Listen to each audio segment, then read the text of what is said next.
আজকের শ্রী ভাগবত গীতা আজকের ক্লাসে 31 থেকে 40 পর্যন্ত শ্লোক পড়ব। সবাই শুনুন মন দিয়ে।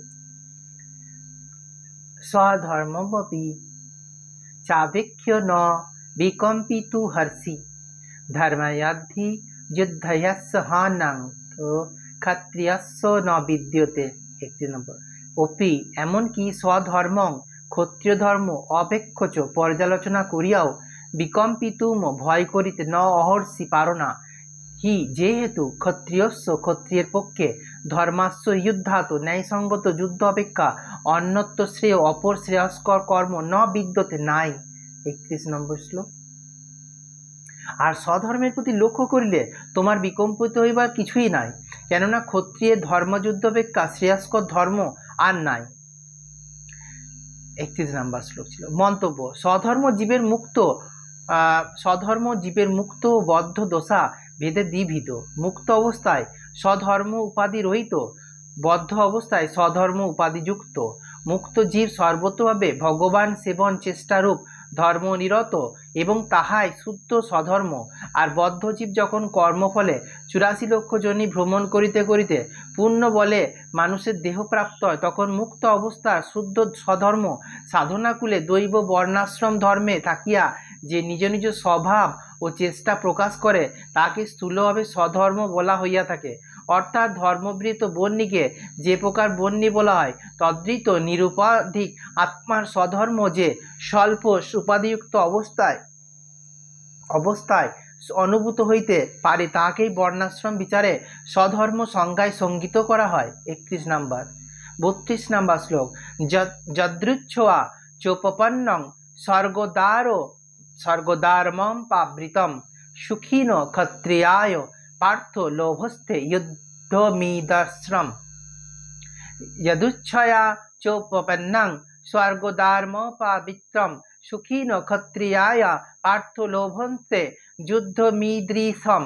হে পার্থ, হে অর্জুন, সুখীন সৌভাগ্যবান ক্ষত্রিয়গণ যদুচ্ছয়া অপ্রার্থিবভাবে উপস্থিত আপবৃতম স্বর্গদ্বারম চ এবং উদ্ঘাটিত স্বর্গদ্বার স্বরূপ ইদ্রব্রম এইরব যুদ্ধ লভন্তে লাভ করে। 32 নম্বর। হে পার্থ, যদিচ্ছাক্রমে উপস্থিত উন্মুক্ত স্বর্গদ্বার স্বরূপ এইরূপ যুদ্ধ সৌভাগ্যবান ক্ষত্রিয়গণেরই লভ্য হইয়া থাকে। 32 নম্বর। অথ চেত তমিমং ধর্মত্ব সংগ্রামং ন করিয়সি তত স্বধর্মং কীর্তিঞ্চ হিংসা পাপবান্যাসি। অথ পক্ষান্তরে চেত যদি তুমি ইমম ধর্মম সংগ্রামম এই ধর্মসঙ্গত যুদ্ধ ন করিয়সি না করো, তত তাহলে স্বধর্মং কীর্তিঞ্চ ক্ষত্রিয় ধর্ম ও কীর্তি হিত্যা ত্যাগ করিয়া পাপ অবশ্যাসি লাভ করিবে। 33। প্রকৃতপক্ষে তুমি এই ধর্মযুদ্ধ না করো, তবে স্বধর্ম ও কীর্তি ভ্রষ্ট হইয়া পাপভ্রষ্ট হইবে। 33 নম্বর। 34 নম্বর শ্লোক। অকীর্তাঞ্চাপি ভূতানি কথয়সন্তি তেহ ব্যহম সম্ভাবিতস্য চাকীর্ত মরণাদিত্যি রিচ্যতে। 34 নম্বর। ভূতানি চ সকল লোকেও তে তোমার অব্যয়াম চিরস্থায়িনী অকীর্তম অপি অকীর্তিও কর্থয়সন্তি বলিবে। সম্ভাবিতস্য চ সম্মানিত ব্যক্তির কিন্তু অকীর্তি অখ্যাতি মরণাৎ মৃত্যু অপেক্ষা অতিরিচ্যতে অধিক হয়। আর লোকে চিরদিন তোমার অকীর্তি ঘোষণা করিবে। সুপ্রতিষ্ঠিত ব্যক্তির অপযশ মৃত্যু অপেক্ষা অধিক। 35 নম্বর শ্লোক। ভয়াদ্রানাদুপরতং মংসান্তে তাং মহারতা যজাঞ্চ তং বহুমত ভূত্যা যশসি লাঘবং। 35 নম্বর। মহারতা দুর্যোধনাদি মহারথগণ তাং তোমাকে ভয়েতু রণাত যুদ্ধ হইতে উপরতং বিরত ময়ংসান্তে মনে করিবে চ এবং তং তুমি ইয়াসাং যাহাদিগের বহুমত ভূত্যা বহু সম্মানের পাত্র হইয়াছ তেষাং তাহাদিগের নিকট লাঘবম যশস্বী অশ্রদ্ধার পাত্র হইবে। 35 নম্বর।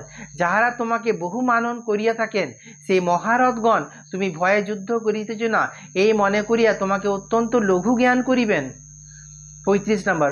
অবাচ্য বাদনশ্চ বহুন বদ্ধিসন্তি তবায়াতা নিদন্তস্তব সামর্থ্যং তত দুঃখ তরং নু কিম। 36 নাম্বার, তব অহিতা তোমার শত্রুগণ তব সামর্থ্যং তোমার সামর্থ্যের নিন্দন্ত নিন্দা করত বহুন অবাচ্য বাদানচ বহুবিধ অকথ্য বাক্যসমূহ বদিষ্যন্তি কইবে নু ওহে অর্জুন তত তাহা অপেক্ষা দুঃখতরং অধিক দুঃখতর কিম কি হইতে পারে। 36 নাম্বার, তোমার শত্রুপক্ষ তোমার সামর্থ্যের নিন্দা করিয়া বহু প্রকার কটূক্তি করিবে, তাহা হইতে অধিক দুঃখতর আর কি আছে। হত 37 নাম্বার, হত বা প্রশংসি স্বর্গম জিত্যা বা ভক্ষসে মহিম তস্মাদুতিষ্ঠ কৌন্তেয় যুদ্ধায় কৃত নিশ্চয়। 37 নাম্বার, হত বা যদি যুদ্ধে হত হও স্বর্গং প্রশংসি স্বর্গ লাভ করিবে, জিত্তা বা কিংবা জয়লাভ করিয়া মহিং পৃথিবী ভক্ষসে ভোগ করিবে। হে কৌন্তেয় হে অর্জুন তস্মাৎ অতএব যুদ্ধায় যুদ্ধার্থে কৃত নিশ্চয় স্বর্ণকৃত নিশ্চয় হইয়া উত্তিষ্ঠ উত্থিত হও। হে কৌন্তেয় তুমি যদি হত হও স্বর্গ লাভ করিবে, আর বিজয়ী হও পৃথিবী ভোগ করিবে। অতএব কৃত নিশ্চয় হইয়া যুদ্ধার্থে উত্থিত হও। 37 নাম্বার। 38 নাম্বার শ্লোক, সুখ দুঃখে সমীকৃত্তা লাভালাভ্যৌ জয়া জয়ৌ তত যুদ্ধায় যুদ্ধস্য নৈব্যাং পাপম বালনসি। 38 নাম্বার, সুখ দুঃখ লাভ লাভ